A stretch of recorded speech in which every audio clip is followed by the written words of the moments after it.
you've heard of something I shrunk the kids as well. Full-size ones here.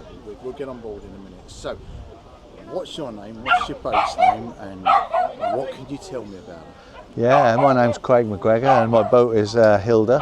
Yep. She's a broom rob and was made in 1952, Yep. and I've had her about 4 years now. Excellent stuff. Is she ex-hire fleet, or was she always in private hands? Or I think she was ex-hire fleet and then she went into private hands as she got a bit older. excellent stuff. Excellent stuff. What sort of condition was she in when you got her?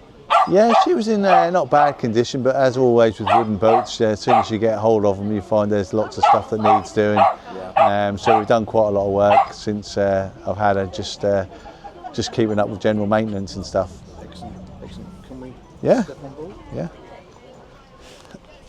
I've got really tight jeans on, so there's a Don't worry. possibility I'm going to have to kneel on. Yeah, do whatever you like. Because I'm afraid my tight jeans won't Yeah. bend that far. So people are used to me being ham-fisted. Yeah. Okay. Whoa. I love it. I love it. This is absolutely gorgeous.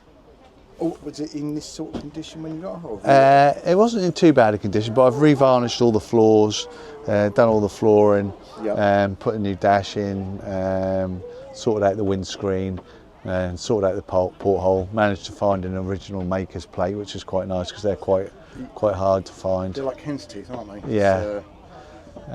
So that was good. So yeah, we're just gradually doing a few jobs each year. Yeah. Keeping on top of it, really. And I guess that's the key to it, isn't it? Is that you do a bit each time, keep on top of it, and it's not so much of a drag then. Yeah, I have to do a little bit each year, but I've tried to concentrate on a lot of the important stuff, which is on the underside. We've had to replace some planks. We've had to replace a bit of the hog. And concentrating on getting those things right first before doing the nice things. So. Do you use her a lot, or is it a... Yeah, I use her quite a lot. Not as much as I should, really. Yeah. But we just dawdle up on. We're more at Beccles, so I tend to just go up to Galley and Locks a lot of short trips, but not as many long trips as I'd like to do. Do you live local? Yeah. I live just in the town, Beccles, and we moor there, so that's good. Yeah, brilliant. Maybe. Yeah. I shall follow you through. Yeah, we've got a little galley in here, a little hob. It's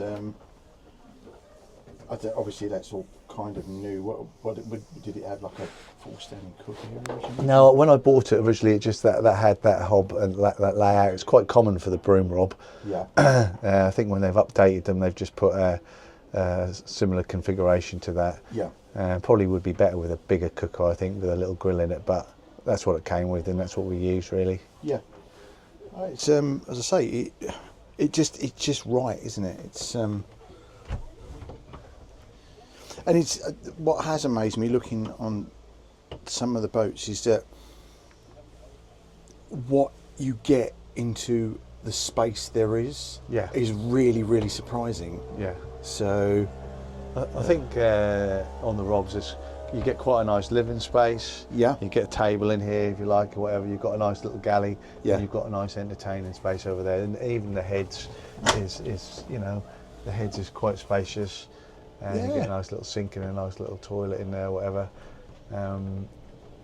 Yeah, that's nice. We managed to keep all the original light fittings, which is quite nice. And it is, again, something I'm noticing is everyone has tried desperately to hang on to the originality of everything they've got. Yeah. Which I think is important.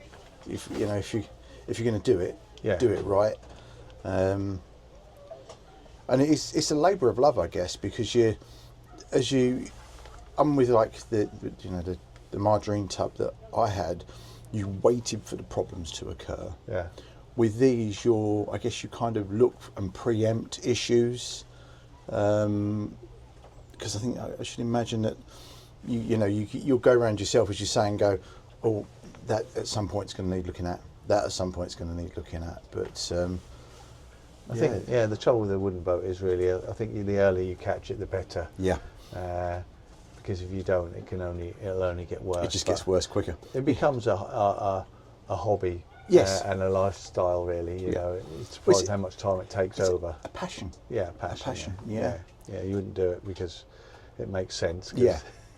The thing is, what is it? It's something my dad always used to say to me, boat stands for bring out another 1,000. Yeah.